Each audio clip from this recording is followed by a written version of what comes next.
SaBali. We're getting ready to get started.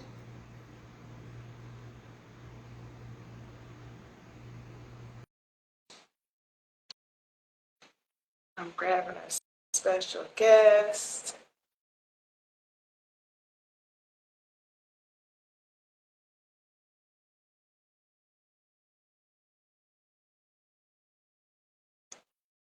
I just realized I forgot my other phone.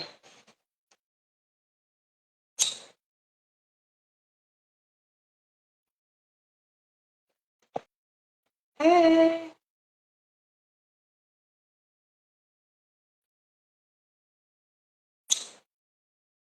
Will it let you join? Okay, there we go.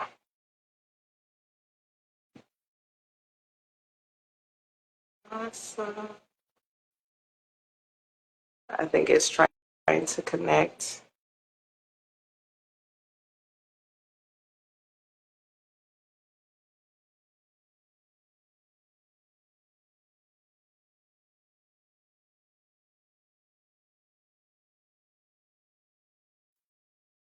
This thing is so funny because there we go. Morning. Okay. Hey, good morning, Grand Rising. How are you? I am great. How are you doing? Good. Just ate me a little meal, so I'm good to go. Yes, yes. Awesome. I am just lighting some hollow. All right. Yeah, I was Excited. gonna. Oh, it looks like we got a couple people on. Hey, hey, welcome, welcome. So I am Sabali. My page is SaBali Fidelity. We help melanated millennial plus women to find and live happier lives through inner work, yoga and movement, and authentic community building.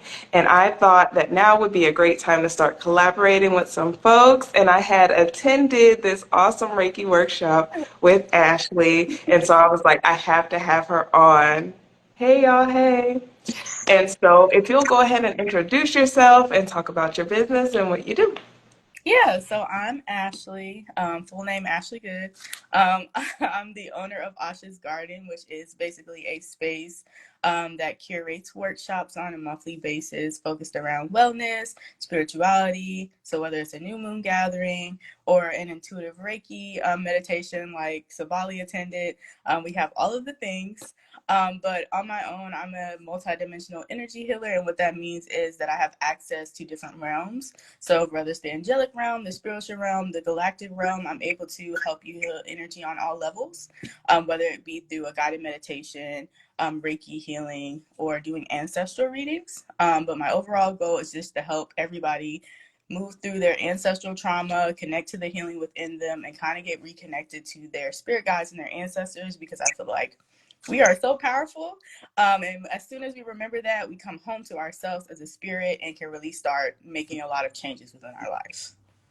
For sure, for sure. I love what you do, first Thank of all. you. And I do a lot of energy work and have for like a long time, but I didn't know that's what I was doing, Yeah. right? I'm just thinking, I'm doing stuff that everybody does. Everybody has dreams about other people and can tell them what's going on in their lives. And eventually I came to realize that no, not all of us do that, even though we have the ability to access those things. And so I'm so grateful for you taking up that mantle, being serious about your work, and not only doing it for yourself, but for the communities. That's the thing that sets you apart from what everybody else can do. You are actually doing the work, and we so need that, particularly in Black and Brown communities, but everybody really needs those things. So talk about a little bit that I know you just did the 888 portal Hmm. workshop. How did that go? What kind of things did you have planned? Yeah. And hey, Yeah.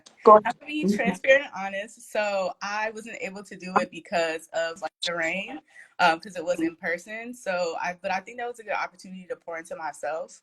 So actually, me and my wife, we actually did our own little 888 portal that night, which is so I feel like everything's divinely aligned. At first, I was a little discouraged, but I was like, you know what? It's time for cleansing. I need to pour into myself because I give and give and give that sometimes I neglect myself. So I took that intimate time with me and her, and we pretty much did some journaling just to get clear on what we wanted to release and what we wanted to like bring in through the portal. Then we did a meditation. So it was really good. And I'm seeing shifts now. It's just crazy. Like sometimes we're like, oh yeah, like we know it's a manifestation thing that's going to happen fast, but I didn't expect it to be very quick. So I'm healing super fast. I'm ascending super fast as this person that I want to be to manifest. And I'm like, I wasn't ready, but you know what? I have to rise to the occasion. So I love doing stuff like this because I think that it's not accessible to, especially like you were saying, like Black and brown people. And that's what I'm really passionate about, because I feel like we come from, at least I know for me, I come from like a church background where things were kind of like hush hush, leave that like that woo woo stuff alone. And so I want to make sure that people have access to know that like there's practitioners like me and you who look like people like us that are able to bring this material and this like safe space to our communities so we can start like healing ourselves. Yes, that is so powerful. I love when things work out just right. And it's the complete opposite a lot of times of what we think should be happening or could be happening. But you literally did for yourself Mm-hmm. what you're telling other people is important. You poured Yeah. into yourself. And that is such a generational curse breaking or cycle starting. I really like that Yes. term, a generational cycle starter, because most of the people who were above us did a lot of pouring into other people, but neglecting self was just a common thing. And if you Mm-hmm. did neglect yourself, then people are like, well, you're so selfish, Yeah. which is an odd thing to think, but that's how it was. I know that, like, even my birth mother, I was adopted, so I have my birth mother, who's ascended now, but she did a lot of pouring into other people. And even though we were like poverty, like extreme poverty sometimes, Mm-hmm. we didn't have a house sometimes or a home sometimes, we lived in the car. We had all kinds of stuff that went on. But she still always spoke kindly to other people. She still always spoke words of life over other people. And I think that's so important that we realize that it's important to take care of others, but if you're not taking care of yourself, what do you have to give other people? So Mm. I love that you still did that, that you didn't get discouraged completely to where you didn't do anything. Because I'm that one, I'll go and sit in a corner and cry somewhere like, no, nothing is working out.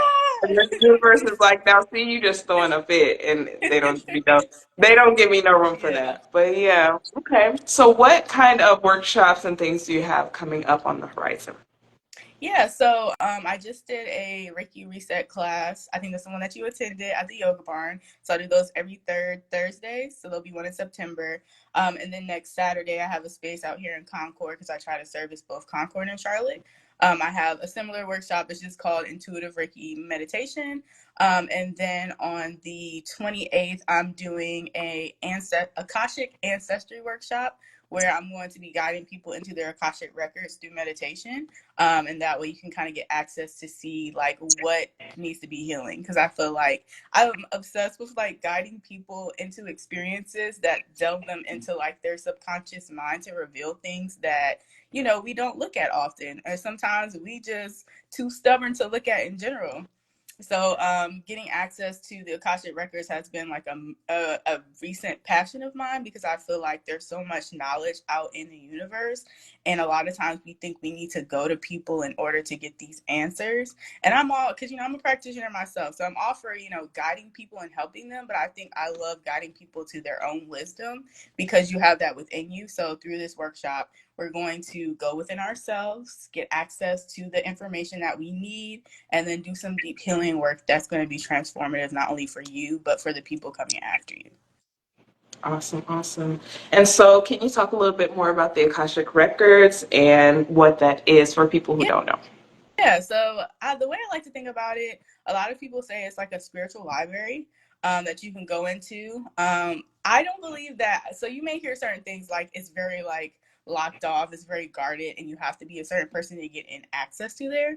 But the way I look at it is like if you think about universal consciousness, all of the energy around us, the matter, molecules, the universe, that is the energy that we're accessing, the Akashic record field. And so this is where everything is like all knowing, all the wisdom from your past lives, from your soul contract, everything while you're here on earth, pain that you might have like subconsciously pushed back into your mind, you're getting access to this universal realm in which you can get the knowledge. So if you go in, like me personally, I can speak for myself, I'm having an issue with people pleasing. If I wanted to go into the Akashic records to see, okay, what is the root of this people pleasing? Where did this come from? I could literally be guided into that information to get a pinpoint and really be like, okay, I didn't think about that. Maybe I was aware, but now I have that knowledge to come out and to do the work on earth. So it's really just getting access to this universal wisdom that you always have access to, but really like getting rid of the distractions, really taking that time to actually listen and see what is out there for you and what needs to be told to you at the time, and then using that to do the work when you come out of your meditation to hit the ground running. Yes, awesome. I love that what you've done in that workshop as well as the Reiki Reset flow is that I am able to, and participants are able to do the work with you there to guide. That is something that is so important. You're not doing the work for other people, but you're holding that safe space for them. And that's something I think that a lot of us, we feel like we have to do the work for other people or else it's Yeah. not worth it or else it's not giving to them. But holding space is a miraculous thing in and of itself to be able to allow people into your physical, especially you do in-person work. Mm-hmm. I do a lot of online stuff, and so it's a little bit different, but just holding that space and understanding that it's sacred and allowing people to be who they are. I grew up in the church as well, and there was a lot of talk about come as you are. Yeah. But when you came as you were, that wasn't really accepted. Exactly. It was like, yeah, but you need to leave your gay self like out there, and then the rest of you can come in. Yeah, Right. but you need to leave that spirituality, that new age stuff out there, but you can come in. It Mm-hmm. was a lot of that. Yeah. Yeah. I remember we had one young person, and they were very like what we would call maybe like flamboyant. And I just thought, oh wow, he's so beautiful. He had his nails done, and I just thought he was the most beautiful thing. But I remember some people were making comments about him. Yeah, he should have took that off before you come in the Lord's house. Didn't we just say we were coming as we are? Okay. Like, which one are we doing? Like, Right. so that was one of the things that turned me off. Not that I'm Christian bashing or anything like that. I think that there is a time and place for everything. But I love that you hold that space, and it's very much come as you are, and it's very much let's do this work together. Not I'm just gonna heal you, and Right. that's how it goes. Right. That's not the way it is. So I love that. And the other thing, me as a service provider, as a I guess light worker, as an energy worker, as a spiritualist, um, I am used to being the one in charge. And so what I loved was that I didn't feel like I had to teach anybody anything. I Mm-hmm. could just love on me, and you were there to support and guide me in that. And so that's one thing I really encourage you guys, if you are in Charlotte, Concord area, please make sure that you come out to some of these events because particularly if you're pouring into other people, you have to take care of yourself. It's so important. And so that's what I got out of it. And I be telling everybody, you see, I repost it all the time, like, you guys Thank need you. to go. You have to go because it will change your life. And you don't have people think that you have to go to like a 10-day retreat and that's what's going to Mm-hmm. do it for you. But in reality, it's these piece by piece activities, mindset shifts, um, things that you do in community. That's what's going to have the longest lasting impact Yeah. on most of us. It's not going to be, oh, yeah, I went to this 10-day retreat one time and it changed my Mm-hmm. life, but you're not going to be talking about that every day. Yeah. Ashley has been going on twice a month, 3 times, whatever is going on. That's what's going to really have those things that come to you stick with Mm-hmm. you. So, excuse me, that's very important. Tea of the day for anybody who's curious. I have a mint medley tea. It's delicious. I love it. So What was the thing that caused you to be like, I can do this work? Not just that you can receive the healing, that you can get it for yourself, but what was it that got you into the mind frame of, I can do this work and I can bring other people along with me? Yeah. To be honest, I don't think I decided. I think my spirit team kind of dragged me kicking and screaming. Like, seriously, like I didn't want to do this. Like, no, I wanted to focus on myself. And I've always been Mhm. like a business person. So I'm always like, how can I, whatever I learned, teach people? But when it came to this, I was hiding. So, like, just a background, I grew up in the church and I had a church based business where I was helping people. Like, I was what they call like a prophetic seer. Like, I could connect to God and like tell people what their purpose was. And so I did it that way. So, like, shifting from that to getting out of Christianity to now in spiritualism, I had so much shame because I'm like, oh, I grew up like this. I was baptized at like 3 months. This was my life. And so now that I'm becoming a person that's no longer Christian identity, I was shameful. So I wanted to hide it. So I was like, okay, I can just do this work on myself. But then I got that fire back in me that was passionate, like, oh my God, I have to teach everyone. And I was like, no, I'm not doing this. Like, no. And then I got pushed to launch a TikTok. And I was like, okay, the TikTok is just going to be for me to share my journey. And then eventually, like, Spirit was like, no, you about to start teaching people. And I'm like, what you mean teaching people? So eventually I got Reiki attuned last October, and that's when I really had like a moment of, okay, like I'm supposed to be healing, but what does that look like? And I remember I was driving, and so I'm a clairvoyant, I'm also a medium, so I get a lot of downloads often. And so I was driving in traffic, and I had a vision that I got hit by a car and I died. And I remember feeling like this sense of like sadness of like, oh my God, I'm not ready to die yet. I have so much to do on earth. And God was like, well, it's time to go. And I was like, no. So then I came back to this moment, and I feel like that was a representation of that I need to do this work because this is what I came here for. I can't avoid it. And so after that, I was like, okay, what am I supposed to do? And I got all these downloads, like, okay, teach this type of class and do this and do that. And so since then, I've been on my path. I started a class in October, and I like, not a lot of people attend. And I was like, you know what? I'm not doing this no more. And then eventually January came back around. They're like, nah, you're doing it. And I'm like, dang. And so since then, like, it's only been like, what a month are we in? It's been like almost 8 months. And like, this business has been growing rapidly, and I'm like, okay, I'm listening, I'm just gonna do it because y'all are gonna push me to do it anyway. So I'm kind of just learning to like be obedient and just do what I'm supposed to do because I realize it's not about me, it's about everyone else. So I guess adjusting to the mind frame of like when you have a purpose over your life, you have to rise to the occasion because if not, you're just gonna be pushed into it. So I kind of had to assimilate and be like, okay, we're gonna do this. Yeah, oh, definitely. Yeah. I was just thinking back on all the times I'd be like, get somebody else to do Yeah, it. look, It's like, okay, you are listen. somebody else. Like, no, you're going to do this. You can try to fight it, but it just doesn't feel right. It doesn't Right. feel right.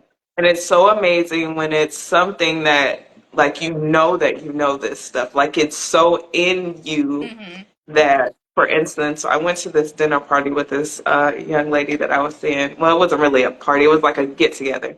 And Yeah. so everybody's talking about their businesses and stuff. And at that time, I was like, I'm not doing anything with my business. I'm just going to keep things low key because it's not working out for me.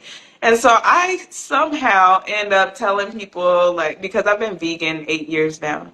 And so, and vegetarian before that for like 3 years. And so I'm ending up in this situation where I'm explaining, like, okay, this is what I did for supplements. This is what I did to go into veganism. This is how I sustain this type of lifestyle. And I'm looking around and they're all looking at me. And it was like, I was like 20 minutes into talking. And then I'm realizing, oh my God, like I'm doing the work. Like this is me doing the work that I keep saying that I'm not going to do.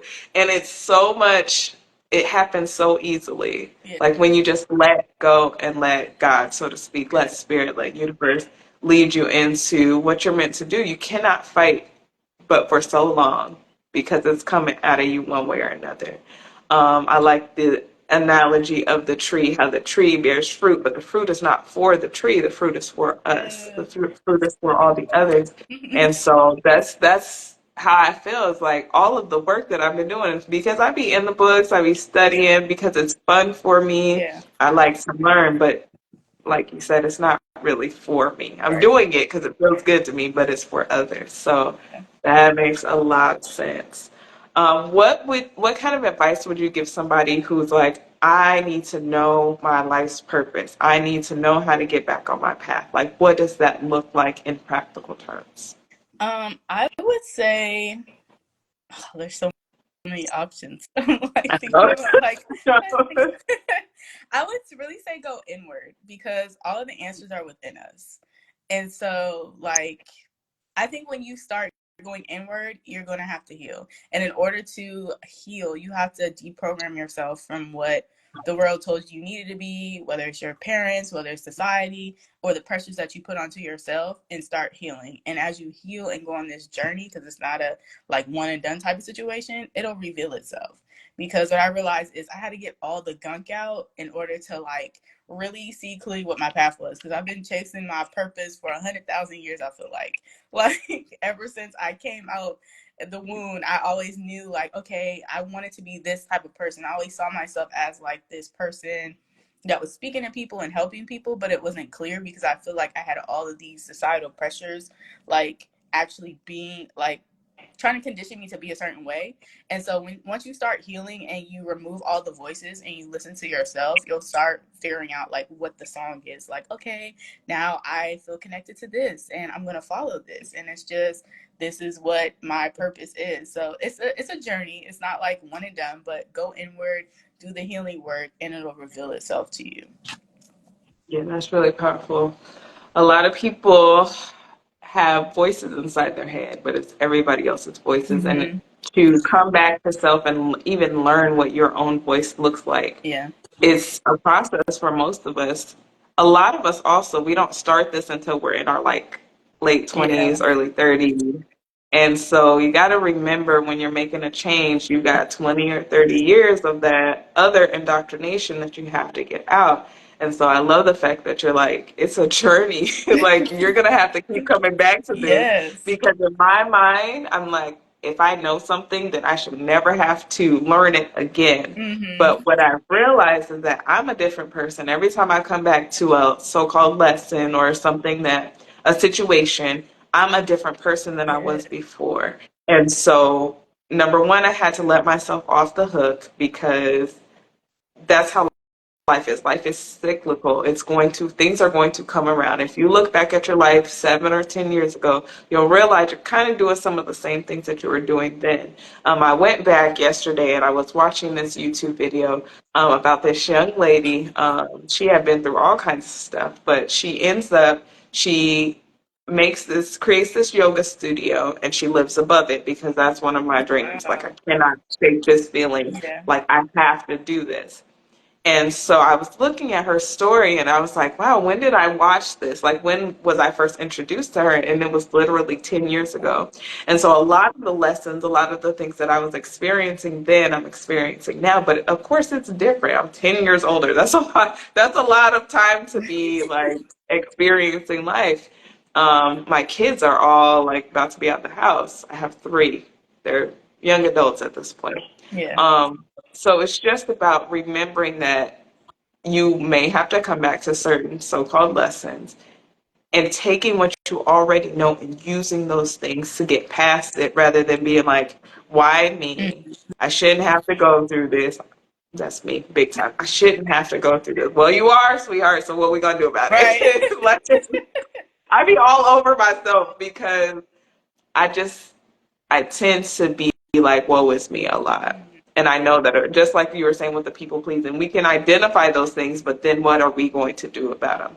And that's the work. That's the fun. That's really supposed to be the fun part about all of this is figuring those things out. It shouldn't be causing us all this depression and anxiety, but we don't understand our energy flow. We don't understand how energy works. And so instead of allowing those things to fuel us and to keep us pushing forward, we're like, woe is me.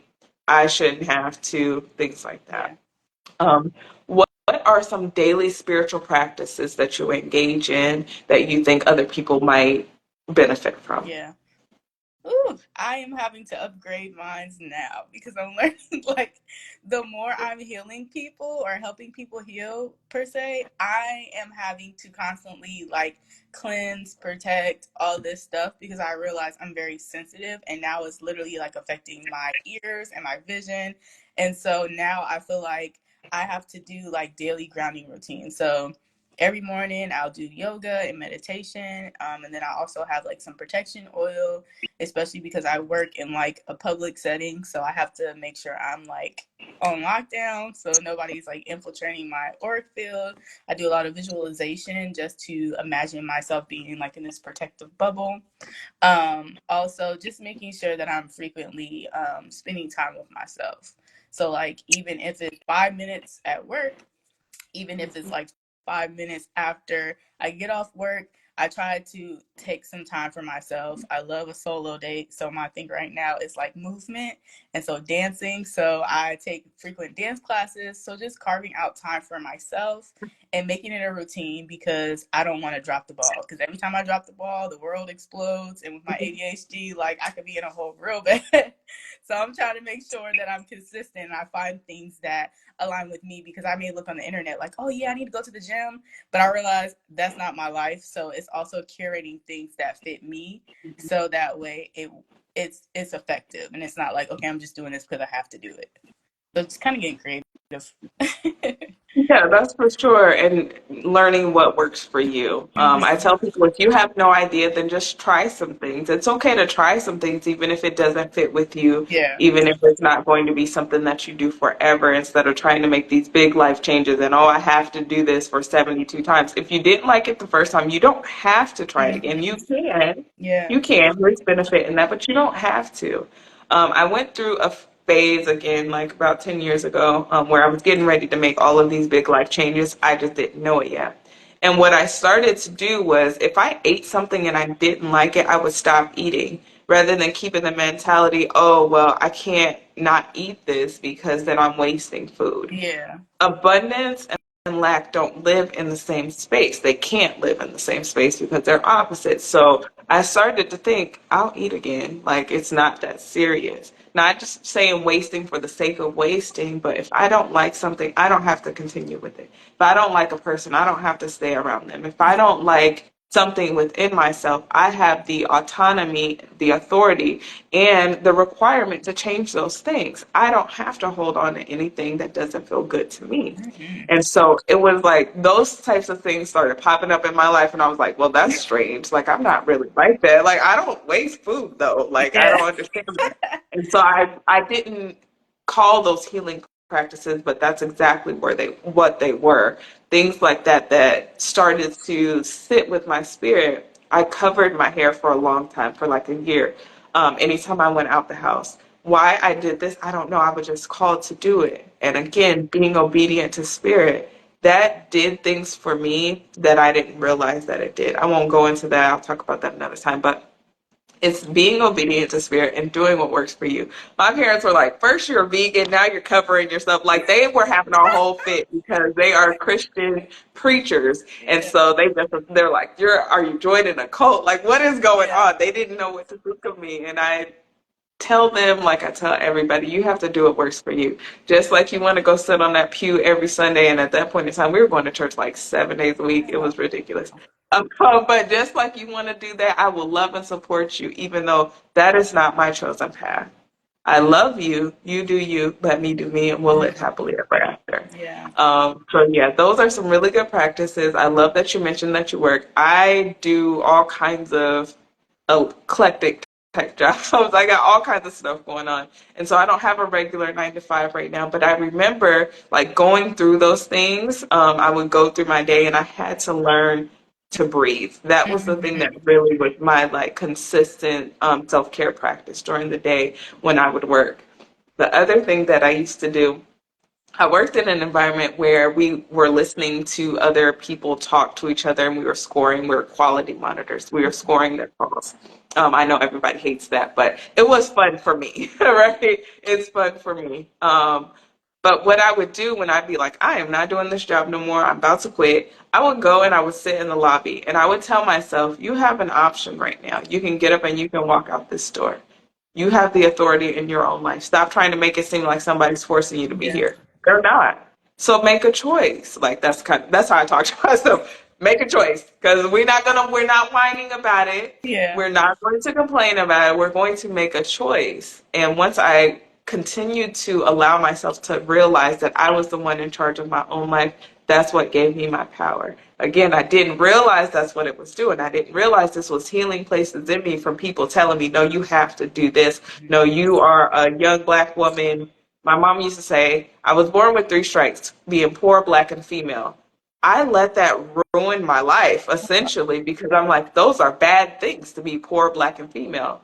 Those are just things. They're just identifiers. That really doesn't mean anything unless you allow it to mean something. Because poor people can be smart, educated, all of those things, but they just may not have money. Right. Black people, we can do anything. So we already know that. Oh And yeah. women people, we can do anything too. Like, Yeah. why would I allow those things to make me feel like I didn't have autonomy and authority and agency in my own life? Those were healing practices, like I'm saying. Yeah. So, what do you think is something, let's say somebody is in Christendom or any kind of religious setting, and they're not feeling comfortable in those settings. What would you say to them if they're looking to get into more spirituality? A little bit kind of how we talked before about what kind of spiritual practices, but what kind of mentality do they have to be able to step out and avoid some of the shame Yeah. that you kind of know? Yeah. Um. Ooh, that's a heavy question. I had to think about that for a little bit. Um, I can share what worked for me because it's kind of different based off of the circumstances. So I feel like really just listening to God because I feel like the common thread throughout spirituality, throughout religion, is there's a higher power that you're connected to. And in that practice, you're probably taught or conditioned to have that relationship, whether it's doing prayers or reading the Bible or whatever that looks like. I would say tune into that God frequency. Like listen to what God has to say because like you may be surprised what God is actually saying. Because is God the voice of your pastor or the voice of your leader, or is God like the actual spirit that you're listening to? And so what helped me was like I grew up in a religion, but I didn't grow up in a religious household. Like we weren't like you have to do this, this, and this because of the Bible. It was more so make sure you pray, make sure you just have these spiritual practice, go to church, listen to God, always having a direct lifeline to God. So as I was going through my spiritual journey in Christianity, God was telling me things that didn't align with what the preacher said, and I was like, so it's okay to be gay, so this isn't a problem, so you do love me and the signs are clear. Like God started sending me rainbows, and I was like, okay, so something's not right here. So the more and more I listened to God, the more and more I moved away from organized religion. And I was really confused because I was like, but it doesn't the Bible say this? Doesn't this say this? So I would say tap into God and see what God has to say and try to drown out like the pastor, the church people, even if you have to stop going to that church or that location, wherever you go to practice for like 30 days and just see what God has to say. And then from there, you may see that God's word, or I don't want to say word because it's real particular, but God's voice may not align with man's voice. And so you might have to start unlearning and starting to heal from these things. So as soon as I was like, okay, what you're saying doesn't align with what these people are talking about. So now I need to unlearn like scripture and all this other stuff. And I was on my own journey. So I feel like just tapping into source, hearing what source has to say, and then allowing that journey to take you where you need to go because you're always going to be on the right path no matter what it looks like. Yes, I love that too. I say that too, and then I have to remind myself, like you said, everything happens for your highest and greatest good. So you just gonna have to let it all Yep. happen for your highest and Ugly, good, greatest bad, good. ugly, and different. Like, just got to go with Exactly. that. Like it is one path. You're on the path. There's not Yeah. any real off the Mm-hmm. path because it's just part of your journey. It's so beautiful to allow that to be part of the narrative because it's not going to be all sunshine. Mm-hmm. Rainbows will always be there if you are looking for them and if you are willing to see them. I saw my first rainbow outside this past. I was driving to go get my daughter. Um, she's gang as far as our alphabet mafia Yeah. too. Um, so I just was like rainbow, like it's we got all of these things around us, right? We got trees, we got the water, we got all these insects. And a lot of times we just take them for granted as being there. So we're not looking at them. And even if we're looking, we're not seeing them. And so when I saw that rainbow, it was like a recollection that took place from one time when we were going on vacation, on a family vacation. And I remember the car that we were driving in, and this is after I got adopted. I was with my adopted family. And we're driving, and I was like, I forgot rainbows exist. And I remember I was like 13, 12, 13 or something, and I was like, I forgot rainbows existed. And so that's something it was like I said, I recalled that as we were driving to go get my daughter. And it was just a beautiful moment to me to be reminded that things exist even if I am not interacting with them. A lot of times we, particularly in the spiritual community, like to talk about all of the bad stuff. Yeah. People are coming to get us and the world is coming apart, all of these things, but those thoughts are disempowering. It doesn't remind us that we have the opportunity to engage with that stuff as little or as much as we're being called to, and that God is always with us. There's something bigger than us, right? Because there's too many of us for it to not be the Right. case. And there's all kinds of signs and symbolisms. The trees just grow. We don't have to like make them grow or convince them that they should. They just grow. That's their role.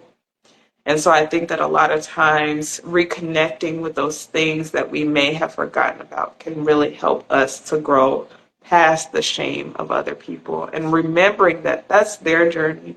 You may not be able to change them. My older sister, she's passed on as well, but she and my youngest daughter, they used to have a lot of beef because my sister is very, very, very Christian. And my daughter is not very Christian, even though we grew up that way. I brought up my kids in the church because that's what I knew. Um, and so they used to have a lot of like bickering between the two of them. And my daughter would be like, she thinks she's so much better because she's a Christian and she needs to let everybody be them. I'm like, well, that's not her path. Mm-hmm. Her path tells her that she doesn't want her nieces and nephews to go to hell. So Yeah. there's a place for all of us, right? I'm like, but it's up to you to give her that space to be her and to also stand on who you are. You have to stand on who you are and let her be her. It's okay. It's not going to change anything for you if she Right. feels like you're going to hell. Like that's her choice. Right. That's her belief, but it doesn't have to transform who you are. You can be an individual. You don't have to carry her shame or her feelings into where you're going. So letting people be them, have the space to do what they want is not always easy, but there's a lot of benefit that comes from that. Mm-hmm. What books do you read? What podcasts, spiritual teachers, leaders, any of that stuff Yeah. that you would say have helped you on your journey, or that you're interested in? Yeah. Either way. I have so many, but most recently, I would say like the book that really changed it for me is called Journey to the Souls. It's by Michael somebody, I can't remember. But I recently was talking about it on my Instagram, but Journey to the Souls is basically the guy that wrote the book, he's a hypnotist. And Mhm. so he used his hypnosis what do you call it, case studies to research how the evolution of the soul is. So for anybody who's not familiar with hypnosis, it's basically just getting you into a state of like sleep, kind of like in a theta sleep. You're not asleep, but you're kind of like still conscious, and you're being guided through like understanding like what your past life is, why you're here, and getting those deep dive questions. And so a lot of the questions he was asking was like, you know, what was your past life, but also like what was your life like after you passed? What was your life as a soul? Why did you choose this life? And trying to see what the interactions were as a soul. So he takes you through this journey from like being a soul to getting into the body, or no, being a soul, understanding what kind of contract you agree to, like what your mission is, to coming into Earth, to doing your life, and all this other stuff in reincarnation. And it was so mind blowing to me because, like we were saying, like in Christianity, you are indoctrinated to believe certain things. And a freaking question when leaving is like, is there a heaven? Is there a hell? And so I realized like these things, especially talking to spirits on a regular basis, I'm realizing that it's not what they say it is. And so in me trying to get clarity, Journey to the Souls gave me language to better understand life, to better understand why I'm here. And so I think in understanding, like, I agreed to be here, although sometimes I'm like, Earth is ghetto, I'm ready to go. It helped me understand, like, I'm here for a purpose. I believe that I agreed to this contract and that I'm not a victim to life anymore and that I've signed up for these events and meeting these people. And so that really gave me a perspective of a different way of life. Because when you look at life as like, I chose to be here, now you're like, okay, I need to do this assignment so when I leave, I'm not feeling like I left anything behind. So that's really my motivation, and it really like clicked for me. So like you were saying before, like, you know, allowing people to live their life, a thing for me was like I wanted to control how everybody responded to me because that's just trauma. And so now I'm learning, like, okay, maybe this person doesn't agree with me, but that's their soul contract. They have to go through this period of life to live this life, to learn whatever they need to learn, this lesson, whatever the case may be. So now I'm now seeing people as their souls rather than seeing them as like these people that are like trying to hurt me and judge me. So it really put things on like a bigger picture beyond like this life that we live and our personalities and things like that. So that's a book that changed my life. If I can think of a person, the person on top of my head is Jujube. She has a little Juju podcast. And so she's a practitioner in like hoodoo and African spirituality. So that really helped me doing a lot of unlearning because she had a similar background when she left the church and all this other stuff. So she has a lot of information of the things that I'm into. So if you're into like learning about your ancestors, maybe getting into African spirituality or just how to have a spiritual approach to what's the stuff that's going on into the world, she's a really good person to follow. But yeah, that's all I can think of right now. I have so many people that I listen to on a regular. Yeah, I have so many people, so many books. Yeah. I'm like, I'm always reading something, always learning something, and it all kind of melts together. I'm big into Abraham Hicks, and I was trying to for the last week. I was like, where did I come across this material? When did I come? And I cannot remember. I just remember that at some point it just became like, okay, let me hop on YouTube, Mm-hmm. listen to some Abraham. Mm-hmm. Like it's just so common. That I really don't even know where it started. But that's what's so amazing too is that this is a thought that I had one time, and it makes me feel a little weird, but it also is pretty cool Mm-hmm. because you will never be able to read all the books in existence. Right. Like that could either terrify you or that could make you feel really good. Like because you don't have to have the pressure of feeling like I have to do it all. I can just do this thing for this time. And so when I'm thinking about my spiritual practices, and I'm thinking about like the things that I do on a daily basis that feel good to me, I realize that in this life, in this body, I won't be able to do everything that I think that I want to do, but I can do and fully enjoy the things that are calling to me right now.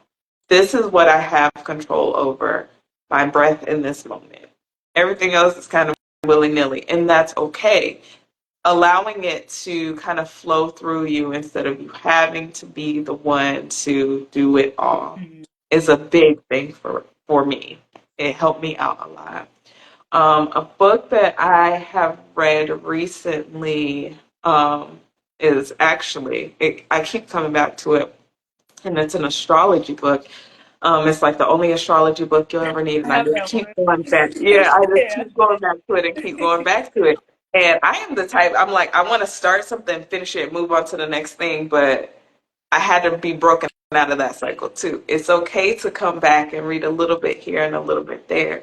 And I love astrology. I love the way it interplays with my other spiritual practices. And it teaches me things from a more scientific type of perspective. I love science. I didn't realize that had anything to do with spirituality um, for a long time, but I love how those two things play together. And I love the community aspect of spirituality. This is what I was getting back to. So, the community aspect is something that when we are leaving the church or leaving religion, or expanding our beliefs, I feel like a lot of us fail to get into community. So, how do you welcome people into your community? And what has that process been like for you, going from trying to do things all on your own and learning, the things that you were kind of outside of the church, to really digging into the spiritual practices and bringing other people together online and in person, because I know you do both. Yeah. Um, hmm. I would say so. Like, before all of this, I was very introverted, shy, like socially awkward. I had my two friends, and that was it. And so when I went through my awakening, I had to clean house because I realized these people were attached to the traumatic version of me and they weren't serving me. So coming into this space, it was really lonely. And so I would find community by creating my own community. So, like, starting the TikTok, talking to people, responding to messages, and that blew up.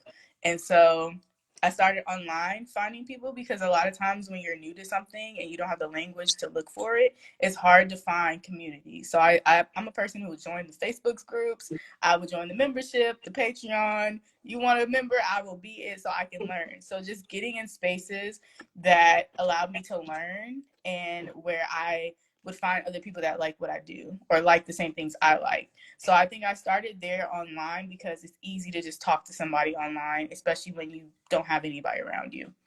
So then from there, when that translated to in person, it was really just same kind of concept, just like getting in those spaces with those people and just talking. So I was uncomfortable to talk to people, but I was like, okay, well, if you want to be this healer and help all these people and have this soul tribe, you got to start talking to people. So I made myself uncomfortable to start talking to people and meeting people and just being in those spaces, not with the intention to make friends, but to just be in a safe space to heal and to really have those conversations.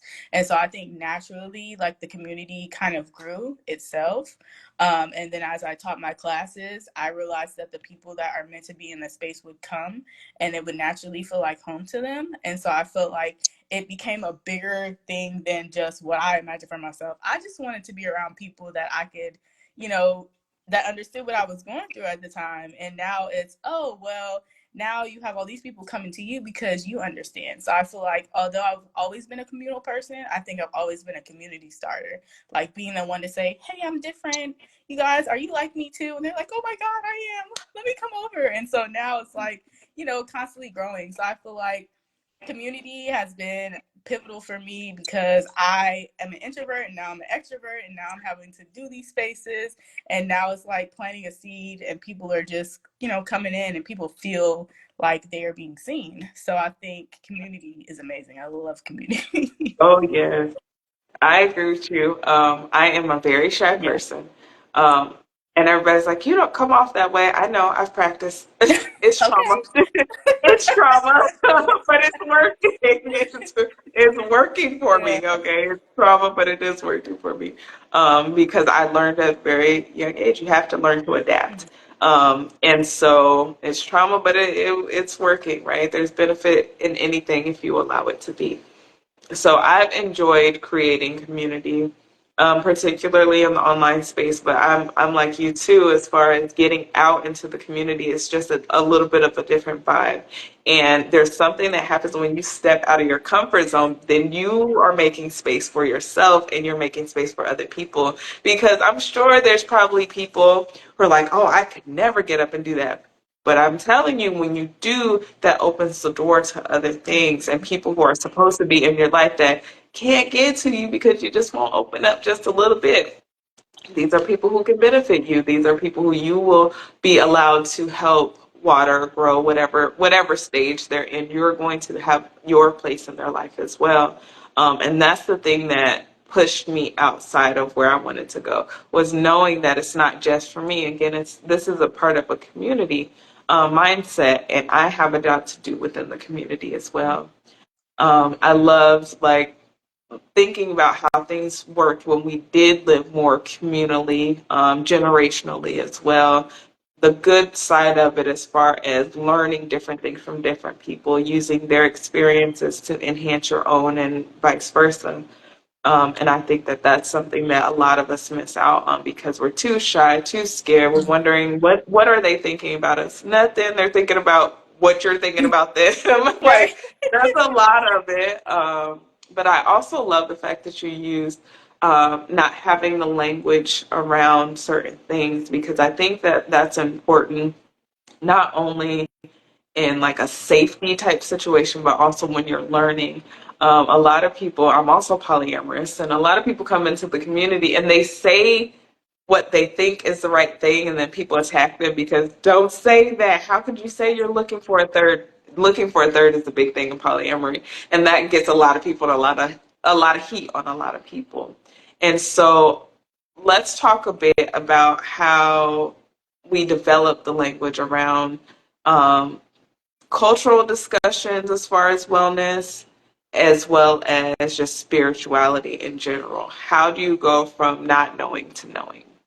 I would say asking questions. Like, I think for me is finding a mentor or finding somebody who has experience, because I think the spiritual journey can be very lonely, but when you find people, even if it's not a mentor, maybe it's just somebody who has the knowledge that you want to obtain, and not from like I'm gonna take stuff from you, but just find somebody to learn from, even if it's taking an online class, going to a class, looking at their Instagram content, maybe even not writing a book, reading a book, so you can gain that knowledge. And sometimes it's as simple as like, maybe you don't know what shadow work is. So maybe it's like, what is shadow work? That's a whole rabbit hole. Or, just using what you can to describe what it is that you're trying to identify, and the language will come to you naturally. Because I remember like Reiki was something I've never heard of, but I knew that I could heal with my hands. And so I feel like when you're in alignment, things unfold anyway. And so before I did Reiki, I would do like just put my hands on my face and like help heal myself from headaches. And I didn't know what that was. But naturally I was like, okay, what is this thing like healing stuff with your hands? And eventually like Reiki came to my space, and I learned more about Reiki, and then I started like allowing things to unfold. So I think using what you can to describe it, and then talking to people that maybe look similar to what you want to do, or maybe have some similar knowledge that you're curious about, and just allowing that curiosity to get you down the rabbit hole so you can learn and understand and get the vocabulary, because I'm still learning too. Like, this like Akashic Records thing, and now I'm getting to like the star seed realm, and so I don't have any language, but every day I'm learning, watching videos, researching, reading, and stuff like that to learn like this new lingo about things. So just allowing curiosity to lead the way so you can know the knowledge that you need to know, because it's always going to come to you. You're never not going to get what you need to know at that right time. Yes, that is beautiful too. Um, I love. Oh, let me check. Oh, we got 9 minutes. Okay, Okay. I'm trying to be respectful of your time because I could sit and talk to you all No, day. you're fine. I can I'm a talk here all talker. day. First, shy as I am, I do love to talk. I love to hear people's stories, and how they cope with life as it is and how they enjoy life. Curiosity is something that has come up a lot in the spaces that I have been in over the slash probably month or so. Mhm. And I ran across a lady. Gosh, how did I saw her. We were friends on here or following each other on Instagram. I don't know how else I met her, but anyway, she was talking about her business is play. Like that's her focus. She teaches adults about play and healing through play. And I think that that's something that me as a little girl, I grew up kind of, I would say, on the faster track if we're looking at like universally. I grew up on the faster side of things. I knew things that other people didn't know, and my mom always taught me to be curious, but she also presumed like that I knew things that I didn't. And so I think that I carried that along with me. as I got a little bit older, then I was like, well, I should know this. Well, how would you know? You've never been introduced to those things. And so keeping a curious spirit and allowing that to be safe for you Mm-hmm. is something that I think that a lot of us who have experienced some traumatic stuff all along the scale of trauma, I think that we forget how to do that. And we're ashamed if we don't know things. Yeah. And again with the shame. But it's about doing those things and allowing yourself to learn. And I love how you said when you're in alignment, it comes to you. It'll naturally come to you. And that's exactly what it is that you are making space for it. So it has no choice but to come to you. Like you're on the same frequency. You're Yep. looking for the answer and the answer is looking for you at the same time. Oh, it's starting to rain. I was wondering, I was starting to get kind of chill, kind of zen over here. And I was like, what's going on? So if you had any like final thoughts, words, affirmations, intentions, anything that you could leave for anybody who will watch this over time. I'm posting it everywhere because I think it's a good discussion to have. And people who are authentic in spiritual spaces are not always easy to find for all of us. So I want everybody to hear your message in particular because I've got experience with you. I know what you're doing and I know that it works. So what kind of information, whatever you have to say to people, what would that be? Yeah, I would say follow your heart because I feel like your heart is the essence of, like you were saying, like your inner child. And as Mhm. you were talking, I realized like curiosity is a inner child quality that we lose. So following that heart and tapping into that like playful energy, that creativity, that curiosity is what's going to lead you on your right path, whether it's trying to learn how to heal this or, learning some new information, making a decision, because a lot of times we forget to feel. We're so like in this structured world where you have to be a robot that we forget to feel. So follow your heart, even if that means today I want to do nothing. Today I want to go to the beach, because things that are in alignment with you will find you and everything will naturally unfold. Even if you don't have the bigger picture, it's going to continue to lead you down the right path. So go with your heart. And my spirit guides won't let me, finish this without saying that I was supposed to talk about me being a doula, but I'm still working through that. So I'm also a new doula. I just got certified. So if you guys need help transitioning your baby's earth side, I'm here to provide, any assistance or modalities that you need in the wellness and holistic space. And also thank you to you for having me. So this was a very fruitful conversation.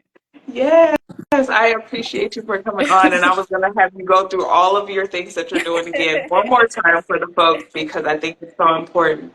And I love the work that doulas do. I could not, I am not, for as spiritual as I am, for as attuned as I am not good with other people's pain because we were talking about Mhm. sensitive people earlier. Yeah. Like, I really take that on. The boyfriend yesterday, well, last night, he was sick, and I was like, no, that's his sickness. Like I feel it all through my body. I'm like, oh no, I'm not doing Yeah. this. But like he got to be sick.